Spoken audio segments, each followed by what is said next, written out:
Hello everyone. आज का हमारा टॉपिक है ईआर डायग्राम का third component, that is relationship. इसके पहले के दो टॉपिक्स मैं डिस्कस कर चुकी हूँ जो ईआर डायग्राम के दो कंपोनेंट्स थे, एंटिटीज़ एंड एट्रीब्यूट्स। उनको मैं अपने प्रीवियस वीडियो में डिस्कस कर चुकी हूँ, वहाँ से जाके आप समझ सकते हैं अगर आपने अभी तक नहीं देखा है। तो रिलेशनशिप की बात करने जा रहे हैं यहाँ पर। जब भी हम कोई डेटाबेस डिज़ाइन करते हैं या ईआर डायग्राम ड्रॉ करते हैं तो उसमें हमें एंटिटीज़ फाइंड आउट करनी होती हैं। पहला स्टेप होता है वो है एंटिटीज़ फाइंड आउट करने का।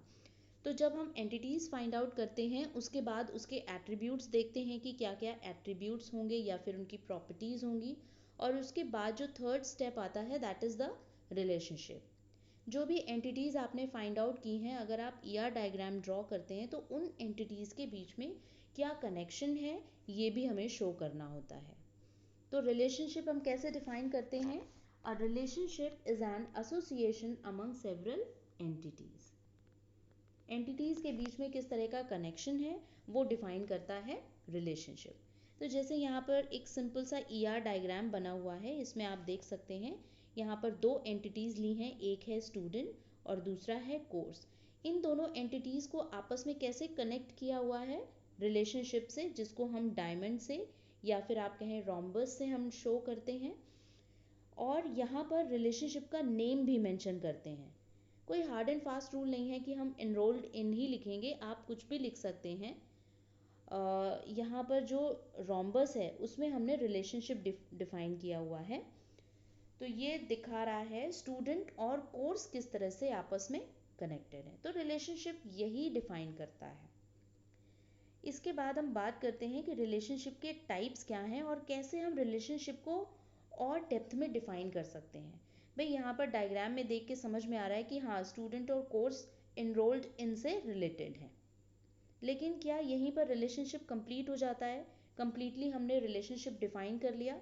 नहीं, इसमें और भी कुछ कंपोनेंट्स होते हैं जो हमें कंप्लीटली रिलेशनशिप को डिफाइन करने में हेल्प करते हैं। जैसे दो कंपोनेंट्स की हमें बात करनी है, एक होती है कार्डिनैलिटी और दूसरी है participation. Two components are there by which we can define relationship. किसी भी टाइप की रिलेशनशिप हो, कितनी भी एंटिटीज़ का कनेक्शन दिखा रहे हों, यहाँ पर हम कार्डिनैलिटी और पार्टिसिपेशन के हेल्प से डिफाइन कर देंगे कि रिलेशनशिप एग्जैक्टली किस तरह की है। तो यहाँ पर हम स्टार्ट करते हैं कार्डिनैलिटी से। कार्डिनैलिटी का मतलब क्या होता है कि अगर हम एंटिटीज़ लेकर चल रहे हैं, मान लीजिए दो एंटिटीज़ ली हुई हैं, तो दो एंटिटीज़ आपस में कैसे कनेक्टेड हैं ये डिफाइन करता है कार्डिनैलिटी। या फिर आप कह सकते हैं जैसे कार्डिनैलिटी को कई बारी मैपिंग कार्डिनैलिटी भी बोलते हैं या फिर कार्डिनैलिटी रेशियो भी कहते हैं। तो इसकी डेफिनेशन क्या होगी? Cardinality ratio express the number of entities to which another entity can be associated। या फिर आप कह सकते हैं the number of times an entity of an entity set participates in a relationship। इसको हम बोलते हैं कार्डिनैलिटी। ठीक है, और इसके डिफरेंट टाइप्स हो सकते हैं। तो टाइप्स के अकॉर्डिंग अगर हम इसको समझेंगे तो बहुत अच्छे से क्लियर हो जाएगा। जैसे जो टाइप्स लिखे हैं आप देख सकते हैं, 1 to 1, 1 to many, many to 1 and many to many। ठीक है, इनको कई बारी इस तरह से भी डिफाइन करते हैं, जैसे 1 to 1 है तो 1:1 डिफाइन कर दिया, 1 to many है तो 1:many डिफाइन कर दिया, फिर many to 1 है तो many to 1 डिफाइन कर दिया और many to many डिफाइन कर दिया। कई बारी मैनी टू मैनी में जो m:m लिखा है यहाँ पर m:m भी कई बारी यूज़ किया जाता है। तो ये 1 to 1 को लिखने का तरीका है। इस तरह से हम टाइप्स डिफाइन कर सकते हैं। तो देखते हैं एक एक करके ये सारे टाइप्स किस तरह से हम समझते हैं। सबसे पहले हम बात करते हैं 1 to 1 रिलेशनशिप की।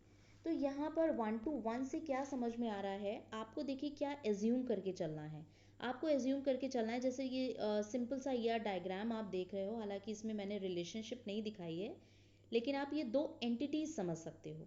पर्सन को हम सेट ए कह देंगे और पासपोर्ट को सेट बी कह देंगे। तो जो पर्सन है, अगर हम यहाँ पर सारे पर्सन की बात करें, एक कंट्री है उसमें जितने भी पर्सन हैं उनकी बात करें, तो एक पर्सन की बात करें, एक person can have one passport, right? One person can have only one passport. क्या एक पर्सन के पास दो पासपोर्ट हो सकते हैं? नहीं हो सकते हैं। अगर कोई फ्रॉड करता है वो एक अलग बात है कि गलत तरीके से उसने पासपोर्ट रखे हुए हैं, वो एक अलग केस हो जाता है। लेकिन जनरली अगर हम बात करें तो एक पर्सन के पास एक ही पासपोर्ट नंबर होगा। तो पर्सन की तरफ से ये कैसी रिलेशनशिप है? वन। और अगर हम पासपोर्ट की तरफ से देखें, यानी कि सेट बी की तरफ से देखें, तो एक पासपोर्ट नंबर सिर्फ और सिर्फ एक ही पर्सन को एलोकेट किया जा सकता है। ठीक है? तो पासपोर्ट की तरफ से भी रिलेशनशिप कैसी है? वन है। तो यहाँ पर जो रिलेशनशिप है, अगर मैं यहाँ पे रिलेशनशिप साइन मार्क कर दूं तो आप इस तरह से डिफाइन करेंगे 1:1 रिलेशनशिप। ठीक है? यहाँ पर भी हम डिफाइन कर देंगे 1। तो ये 1:1 रिलेशनशिप है। ठीक है? अब हम बात करते हैं नेक्स्ट रिलेशनशिप की, that is 1:many।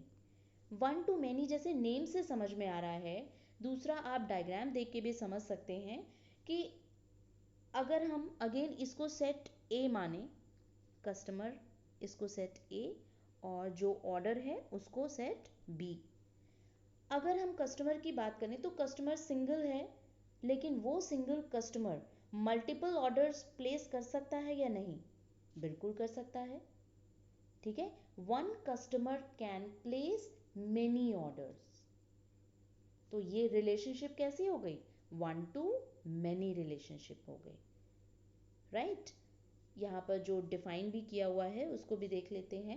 One entity from entity set x can be associated with multiple entities of entity set y, but an entity from entity set y, या फिर आप बी भी समझ सकते हैं, entity set B can be associated with at least one entity. ठीक है? तो यहाँ पर रिलेशन आप देख रहे हैं कैसा हो रहा है। जैसे ए से हम अगर इसको लाइंस के फॉर्म में देखें एसोसिएशन, तो कस्टमर है ए और उसने एक ऑर्डर प्लेस किया, अब ये दूसरा ऑर्डर हो गया, ये तीसरा ऑर्डर हो गया और ये चौथा ऑर्डर हो गया। तो ये देखिए ये किस तरह की रिलेशनशिप समझ में आ रही है आपको? बहुत अच्छे से समझ में आ रही है कि ये एक पर्सन है, यहाँ पर देखिए ये एक पर्सन है और इसके ये मल्टीपल ऑर्डर्स हैं। तो ये 1:many रिलेशनशिप हो गई। ठीक है? अब हम बात करते हैं मैनी टू मैनी रिलेशनशिप की। यहाँ पर देखिए जो एग्जाम्पल लिया गया है, अच्छा देखिए मैंने आपको 4 रिलेशनशिप्स बताई थी, 1:1, 1:many, many-to-1 एंड many-to-many। तो अगर हमने 1:many का कंसेप्ट समझ लिया है, तो उसी तरह से many-to-1 का कंसेप्ट भी होता है। अगर हम इसको रिवर्स ऑर्डर में रख दें, लाइक ऑर्डर को हम लेफ्ट हैंड साइड में यहाँ पर रख दें और कस्टमर को राइट हैंड साइड में कर दें, तो ये किस तरह का रिलेशनशिप हो जाएगा? ये many-to-1 रिलेशनशिप हो जाएगा। इसको हम इसलिए अलग से नहीं समझते हैं क्योंकि 1:many का कंसेप्ट वही है और जो many-to-1 का होगा। ठीक है? तो डायरेक्टली हम many-to-many देख लेते हैं। many-to-many में क्या होता है, लाइक यहाँ पर हमने देखिए स्टूडेंट कंसीडर किया है और कोर्स कंसीडर किया है। अच्छा, कोर्स में आपको ऐसे समझना है जैसे हम प्रोग्रामिंग लैंग्वेजेस के बारे में बात कर रहे हैं, कोई कोचिंग इंस्टीट्यूट है वहाँ पे प्रोग्रामिंग लैंग्वेजेस पढ़ाई जाती हैं।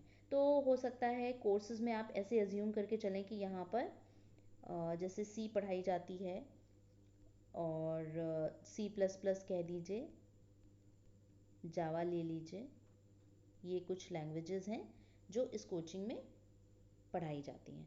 अब कोई स्टूडेंट है, वो एक लैंग्वेज को सेलेक्ट करता है, सी लैंग्वेज को, ठीक है, कोई प्रॉब्लम नहीं है।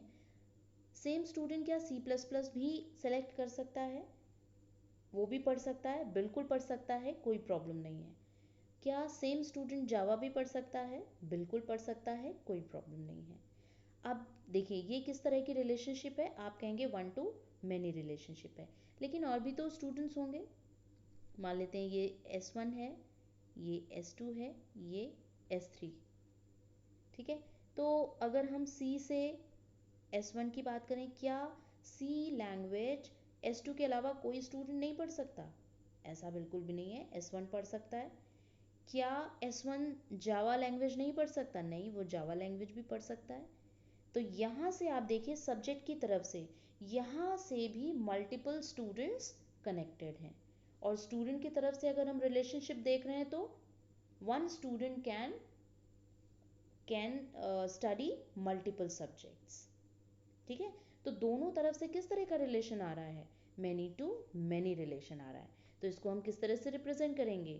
एम मेंशन करेंगे और यहाँ पर भी एम मेंशन करेंगे। ये हो गया मैनी टू मैनी रिलेशनशिप।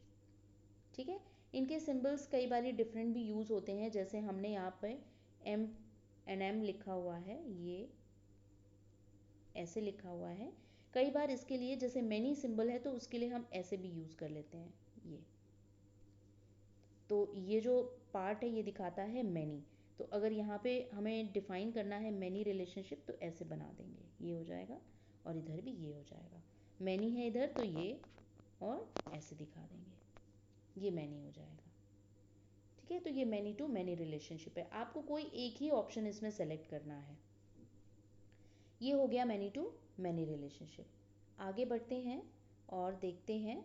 ये देखिए, एक साथ मैंने तीनों को समराइज़ किया हुआ है। ये डोमेन फॉर्म में हम चीज़ों को समझ लेते हैं। देखिए 1 to 1 किस तरह से डिफ़ाइन किया है, इसमें आपको बहुत अच्छे से चीज़ें क्लियर हो जाएंगी। 1 to 1 पे फोकस कीजिए। देखिए मैंने पहले भी आपसे डिस्कस किया है कि अगर हम एंटिटी की बात करें, it means we are not talking about single entity. यहाँ पर मल्टीपल एंटिटीज़ हैं, एक से ज़्यादा एंटिटीज़ हैं। ठीक है, लेकिन हम रिलेशनशिप जब देखते हैं, डिसाइड करते हैं तो सिंगल एंटिटी के अकॉर्डिंग करते हैं, है ना। तो देखिए सबसे पहले आप सिंगल को लीजिए। यहाँ पर इवन में पहली एंटिटी देखिए, ये जो डॉट है इसको आप एक एंटिटी मान के कि यहाँ पर एक का कनेक्शन एक से दिखाया गया है। ठीक है, क्या इसका कनेक्शन जो फर्स्ट वन है इसका कनेक्शन क्या किसी और पॉइंट से कनेक्शन है? नहीं है। ठीक है, अब देखिए सेकेंड पॉइंट देखिए, इसका कनेक्शन एक डॉट से दिखाया गया है। ठीक है, यहाँ पर देखिए ये फिफ्थ एंटिटी है या जो भी नंबर है, इसका कनेक्शन E2 के दूसरे पॉइंट से दिखाया गया है। तो जितने भी कनेक्शंस आप यहाँ पे देख रहे हो ये 1 to 1 हैं। आप लाइन से भी आप समझ सकते हो, जैसे जो लिंक्स हैं उससे भी समझ सकते हो कि एक सिंगल रिलेशन क्रिएट किया गया है। अदरवाइज किस तरह का होता है, यहाँ पर मल्टीपल लाइंस होती, एक ही डॉट से मल्टीपल लाइंस होती, तो वो चीज़ तो है नहीं यहाँ पे। इसलिए ये किस तरह का रिलेशन है? 1 to 1। 1 to मैनी में देखिए क्लियरली आपको समझ में आ जाएगा। फर्स्ट एंटिटी पे फोकस कीजिए। फर्स्ट एंटिटी का कनेक्शन सिर्फ और सिर्फ एक से दिखाया गया है। यहाँ पर सेकेंड एंटिटी का कनेक्शन देखिए, ये 2 से दिखाया गया है। ठीक है, तो यहाँ पर किस तरह का रिलेशनशिप है कि एक एंटिटी 1 से दूसरी एंटिटी सेट E2 की मल्टीपल एंटिटीज से कनेक्ट हो सकती है। ठीक है, तो ये 1 to मैनी रिलेशनशिप है। मैनी टू मैनी देखिए, ये भी क्लियरली आपको समझ में आ रहा है कि E1 से भी कई सारी लिंक्स यहाँ पर निकले हुए हैं, एसोसिएशन दिखाए गए हैं, और राइट हैंड साइड पे आप देख सकते हैं E2 से भी मल्टीपल एसोसिएशंस दिखाए गए हैं। तो इस तरह से ये मैनी टू मैनी काम करता है। ठीक है, तो आई होप आपको क्लियर हो गया होगा 1 to 1, 1 to many, many to many relationship. तो आज के इस लेक्चर में हम इतना ही रखेंगे। इसके बाद लेक्चर में हम पढ़ेंगे पार्टिसिपेशन, और कार्डिनैलिटी और पार्टिसिपेशन के हेल्प से ही हम रिलेशनशिप को कंप्लीटली डिफाइन कर सकते हैं। Thank you.